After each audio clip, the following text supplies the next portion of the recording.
नमस्कार विद्यार्थी मित्रांनो, आपल्या यूट्यूब चॅनलवर तुम्हा सर्वांचं स्वागत आहे.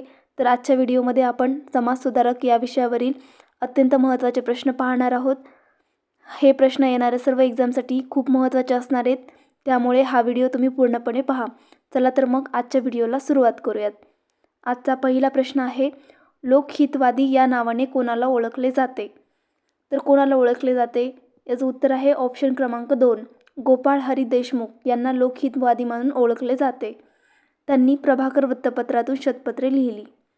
ओके, पुढचा प्रश्न आहे, महात्मा फुले यांनी गुलामगिरी हा ग्रंथ कोणत्या वर्षी लिहिला? तर याचं उत्तर येते ऑप्शन क्रमांक 1, 1873. 1873मध्ये महात्मा फुले यांनी गुलामगिरी हा ग्रंथ लिहिला. पुढचा प्रश्न, प्रार्थना समाजाची स्थापना कोणी केली? तर प्रार्थना समाजाची स्थापना कोणी केली? तर डॉक्टर आत्माराम पांडुरंग यांनी केली. तर कधी केली? 1867मध्ये केली.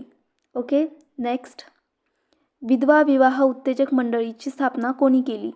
तर याचं उत्तर आहे ऑप्शन क्रमांक 1, महर्षी धोंडो केशव कर्वे यांनी विधवा विवाह उत्तेजक मंडळीची स्थापना केली. लक्षात ठेवा. पुढचा प्रश्न आहे, मूकनायक हे वृत्तपत्र कोणी सुरू केले? तर कोणी सुरू केले? याचं उत्तर येते ऑप्शन क्रमांक 2, डॉक्टर बाबासाहेब आंबेडकरांनी मूकनायक हे वृत्तपत्र सुरू केले. तर कधी केले? 1920मध्ये. डॉक्टर बाबासाहेब आंबेडकर यांनी 1920मध्ये मूकनायक हे पाक्षिक सुरू केले.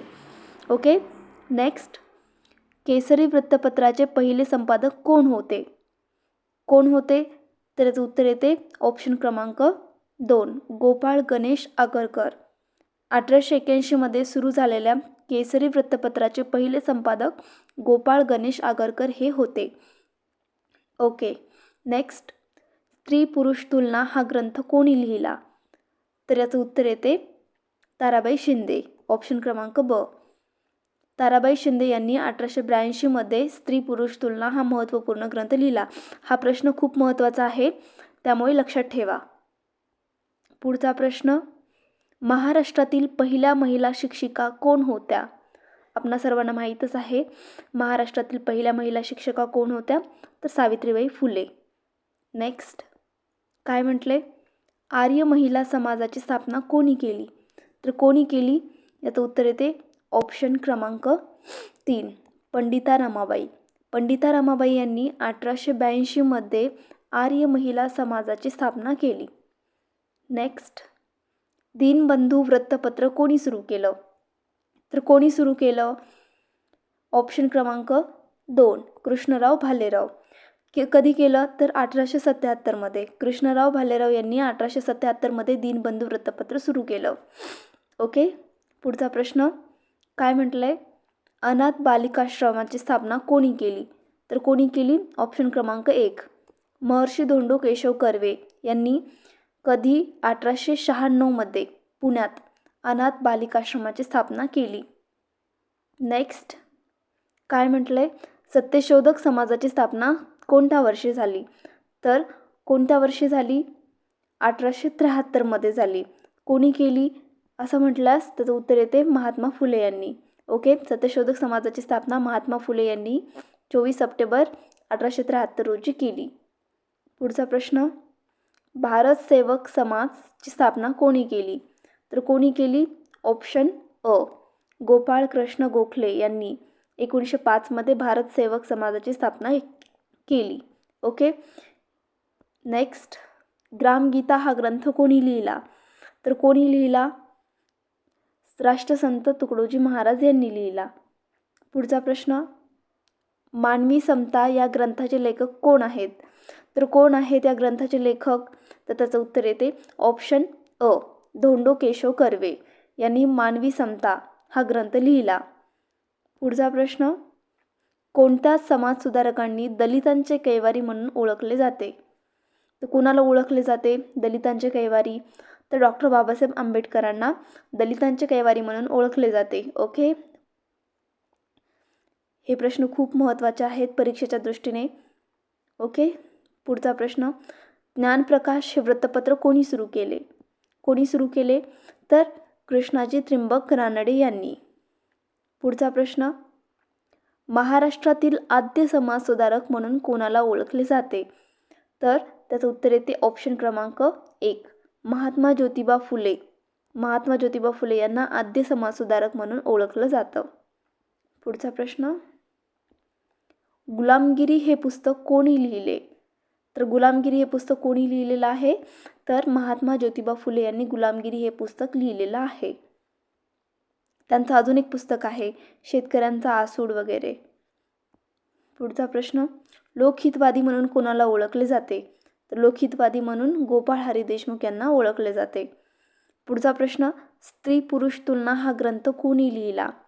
आपण आताच पाहिलं ताराबाई शिंदे यांनी स्त्री पुरुष तुलना हा ग्रंथ लिहिलेला आहे. ओके. पुढचा प्रश्न, डिस्प्रेस्ड क्लासेस मिशनची स्थापना कोणी केली? तर कोणी केली?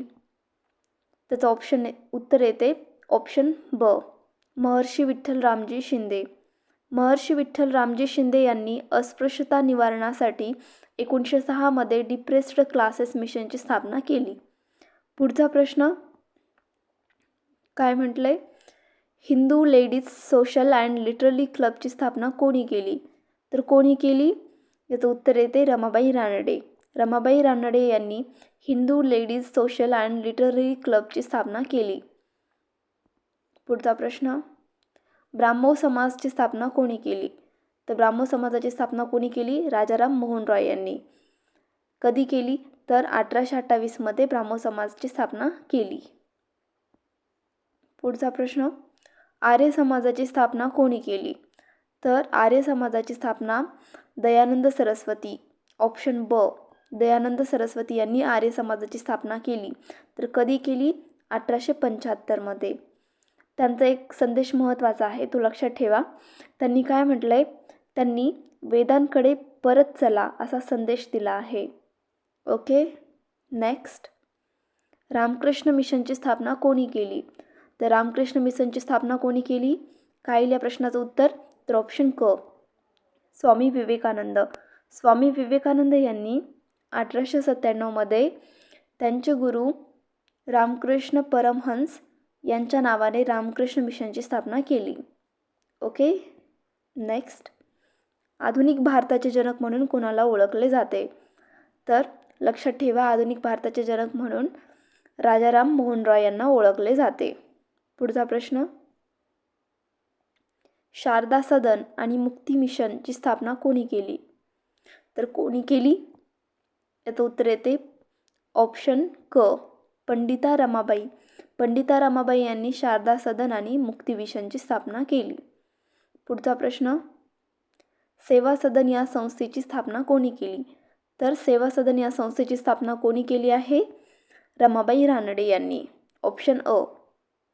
पुढचा प्रश्न, बालमजुरी आणि बाल हक्कासाठी जागतिक स्तरावर कार्य करणारे नोबेल शांतता पुरस्कार विजेते भारतीय कार्यकर्ते कोण आहेत? तर कोण आहेत? तर याचं उत्तर येते ऑप्शन अ, कैलाश सत्यार्थी. कैलाश सत्यार्थी हे बालमजुरी विरुद्ध आणि बाल हक्कांच्या संरक्षणासाठी कार्य करणारे आंतरराष्ट्रीय ख्यातीचे भारतीय कार्यकर्ते आहेत. त्यांना नोबेल पुरस्कार कधी मिळालेला आहे? तर 2014 मध्ये शांततेचा नोबेल पुरस्काराने त्यांना सन्मानित करण्यात आलेला आहे. हे तुम्ही लक्षात ठेवा, खूप महत्त्वाचा प्रश्न आहे. पुढचा प्रश्न, शिक्षण हे वाघिणीचे दूध आहे, जो ते प्राशन करेल तो गुरगुरल्याशिवाय राहणार नाही. हे विधान कोणाचे आहे? आपणा सर्वांना माहीतच आहे. हे विधान डॉक्टर बाबासाहेब आंबेडकरांचं आहे. त्यांनी काय म्हटलंय? शिक्षण हे वाघिणीचं दूध आहे आणि जे कोणी हे प्राशन करेल तो गुरगुरल्याशिवाय राहणार नाही. ओके. पुढचा प्रश्न, पंडिता रमाबाई यांनी स्त्रियांच्या शिक्षणासाठी स्थापन केलेल्या संस्थेचं नाव काय आहे? तर काय आहे? शारदा सदन. पंडिता रमाबाईंनी विधवा आणि निराधार स्त्रियांच्या शिक्षणासाठी आणि पुनर्वसनासाठी 1889 मध्ये शारदा सदनची स्थापना केली. पुढे त्यांनी मुक्ती मिशन देखील सुरू केलेलं आहे. ओके. पुढचा प्रश्न काय म्हटलंय? शेतकऱ्यांचा आसूड हे पुस्तक कोणी लिहिलेलं आहे?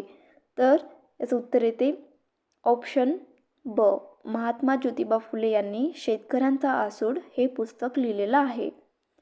पुढचा प्रश्न, सेवाग्राम आश्रमची स्थापना कोणी केली? तर सेवाग्राम आश्रमची स्थापना कोणी केलेली आहे? महात्मा गांधी यांनी. महात्मा गांधींनी वर्धा जिल्हा नजीक सेवाग्राम आश्रमची स्थापना केलेली आहे. आजचा शेवटचा प्रश्न, मानव धर्म सभाची स्थापना कोणी केलेली आहे? तर कोणी केलेली आहे याचं उत्तर येते ऑप्शन अ, दादोबा पांडुरंग तडखरकर यांनी मानव धर्म सभेची स्थापना केलेली आहे. तर कुठे केलेली आहे? सुरतमध्ये 1844 दादोबा पांडुरंग तडखरकर यांनी सुरतमध्ये 1844 मानव धर्म सभेची स्थापना केलेली आहे. तर आज आपण इथेच थांबूया. यापुढील प्रश्न आपण पुढच्या व्हिडिओमध्ये पाहूयात. धन्यवाद.